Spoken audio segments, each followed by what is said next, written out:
we almost have this chart filled out. The very last bit is that you should be able to match up bond angles with the region that you're in. This isn't too hard, especially with this chart right here. Anything in this region, this top region, and this applies for just anything in it, there's the bond angle of 180. Anything in this region has a bond angle of 120. This is 109.5. That's all three of these. And then this has 2. Now, there's 2 cases, and we're going to put them in here. We don't care as much if there's exceptions in this area, and it actually only falls in 1 or 2 situations where you have to deal with the exceptions in this section. Like that one could have a potential exception, and this one could have a potential exception. But the only ones that we're asking you to pay attention to are right here. And we just ask you to use the less than sign if you're dealing with molecular geometry. So the angle is less than 120.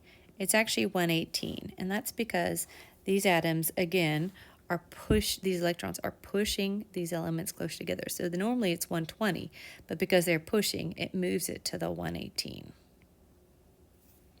You don't have to know the 118. Just say that if there are lone pairs, it's a little bit less than 120. And then in this case, if there are lone pairs, right here and right here, it's less than 109.5. You'll get these specifics in OrgoChem. But again, this lone pair up here starts to push in on these. This does vary a little bit for the element. For water, it's 107.5. Or it's 107. And then 104.5 over there. So there's the extra 2 pieces. So let's go over and just fill in our bond angles. So if we know something is linear automatically, it's 180. So let's grab all the linears and call them 180. Here's another linear. And another linear. There we go. And then the next shape that we're looking at is the 120. And just double check, you're going to put 120 down for anything that's in the category from the electron geometry of trigonoplanar. So this is 180, but do a quick double check if there's any lone pairs, because you'd need, it's 120, because you'd need it'd have to have a less than sign. This one does not have any lone pairs. All right, let's look for another trigonal planar. Here we go, here's a trigonal planar, and these don't have any lone pairs, so it's just 120. And, oh, this is a trigonal planar, but it has a lone pair.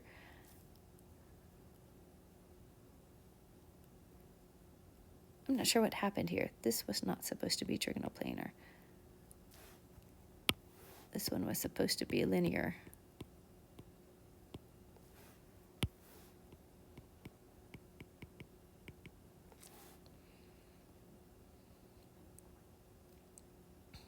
And then this one right here, this one would be 120. That's 180.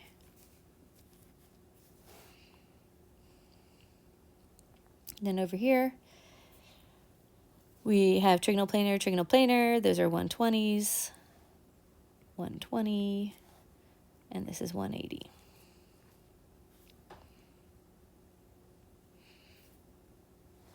And then for tetrahedral, I'm going to let you try these. You're going to put 109.5 unless it's actually one of these two, which you'll put less than 109.5.